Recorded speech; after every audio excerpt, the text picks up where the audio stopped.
हाय दोस्तों, welcome to धन। दोस्तों, आपने वॉरेन बफेट सर का नाम तो डेफिनेटली सुना होगा। उन्होंने हमें ट्रेडिंग और इन्वेस्टमेंट के रिगार्डिंग, स्पेशली इन्वेस्टमेंट्स के रिगार्डिंग इतने सारे रूल्स दिए हैं कि अगर हम सिर्फ उन रूल्स को फॉलो करना शुरू कर दें तो भी chances are very high that we will end up making money in the markets. वैसे तो उनके बहुत सारे रूल्स बहुत ज्यादा काम के हैं, लेकिन एक ऐसा रूल है, रादर मैं बोलूंगा एक दो रूल्स का ऐसा सेट है जो किसी भी ट्रेडर के लिए बहुत ज्यादा इंपॉर्टेंट है। दोस्तों, वॉरेन बफेट ने यहां पर दो गोल्डन रूल प्रोवाइड करे थे। वॉरेन बफेट कहते हैं there are two golden rules of investing. मैं ये बात इन्वेस्टिंग और ट्रेडिंग दोनों के लिए बोलता हूं। There are two golden rules of investing. Rule number 1, never lose your capital. Rule number 2, always remember rule number 1। दोस्तों, इसका मतलब क्या है? इसका मतलब यह है that risk management is Paramount, trading strategy is not Paramount, behaviour is of course a very very important thing, लेकिन रिस्क मैनेजमेंट सबसे ऊपर की चीज होती है। दोस्तों, अगर आपने अपने रिस्क को मैनेज नहीं किया और आपने अपने कैपिटल को इरोड कर दिया तो let me tell you one thing, आपके लिए जिंदगी एज अ ट्रेडर बहुत खराब हो जाएगी। क्योंकि आपको मालूम है, अगर आपने ट्रेडिंग या इन्वेस्टिंग में अपना 1% कैपिटल इरोड किया तो यहां से इसको रिकवर करने के लिए आपको 1% की अपसाइड नहीं चाहिए होगी, आपको 1.1% की अपसाइड चाहिए होगी। जितना ज्यादा आप डीप जाते जा रहे हैं उतना ज्यादा कैपिटल आपको और चाहिए होगा। As a trader, as a investor आपको और ज्यादा कैपिटल इन्फ्यूज करना पड़ेगा और या फिर आपको अपने आरओआई को सिग्निफिकेंटली इंप्रूव करना पड़ेगा to reach to the original capital. दोस्तों, लॉ ऑफ परसेंटेजेस क्या कहता है आज मैं आपको एक वीडियो में बताने वाला हूं, और इस पॉइंट ऑफ व्यू से मैं आपको एक चीज की इंपॉर्टेंस बताऊंगा और वो है stop loss. If there is some god in the market then I would personally say that it is the stop loss।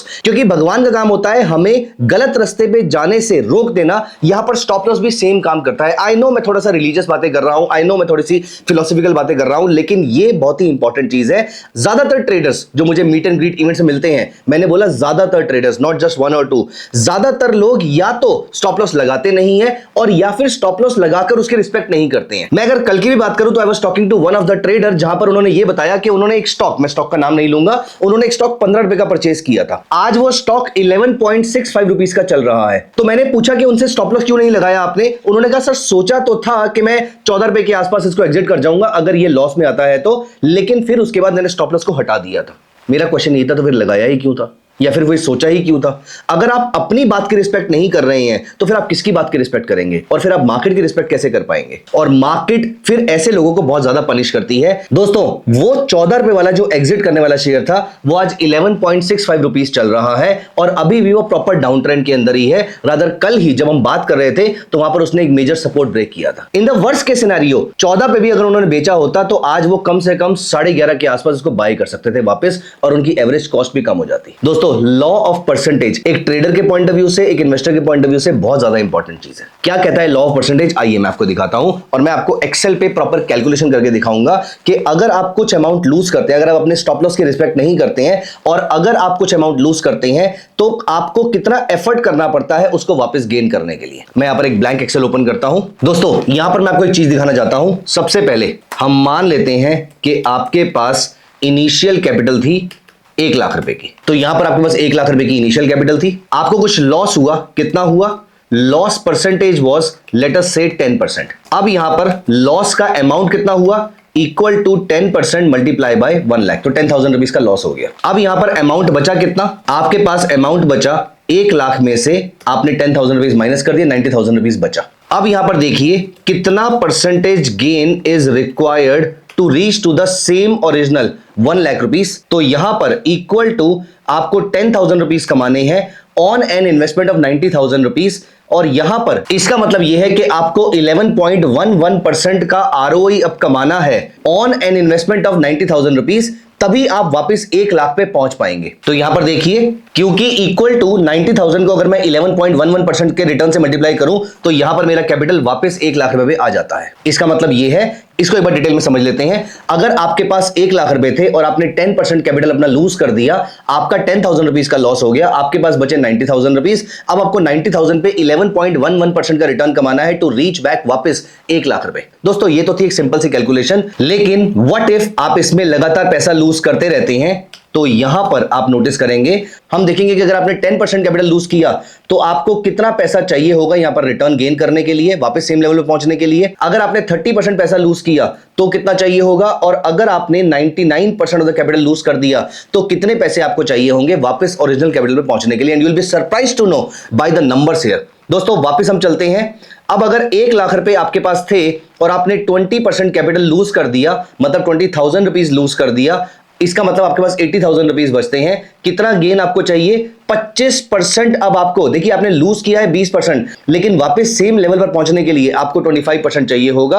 आप इस कैलकुलेशन को चेक कर सकते हैं कि 80,000 में 25% का गेन होगा तो आपका वापस 1 लाख रुपए का कैपिटल बन जाएगा। दोस्तों हर बार मैं यहां पर 1 लाख रुपए से ही स्टार्ट करने वाला हूं। तो यहां पर देखिए, आपने 30% लूज किया, मतलब आपके पास 70,000 बचा, तो कितना रिटर्न आपको चाहिए होगा 70,000 के ऊपर? 42.86%। अब आप नोटिस कर रहे हैं कि जितना जितना यहां पर मेरा 10% का लॉस बढ़ा है, लेकिन यहां पर मेरा 17% के आसपास या 18% के आसपास मुझे और ज्यादा रिटर्न जनरेट करने हैं टू रीच वापस 1 लाख रुपए। अब आप देखिए, अगर मैंने 40% कैपिटल इरोड कर दिया तो यहां पर आप देखिए अप्रोक्सीमेटली 66% के आसपास का मुझे पैसा चाहिए होगा। यहां पर मेरा लॉस सिर्फ 10% और बढ़ा है, इंक्रीमेंटल लॉस 10% का हुआ है, लेकिन यहां पर अब मुझे 25% के आसपास का और रिटर्न जनरेट करना है।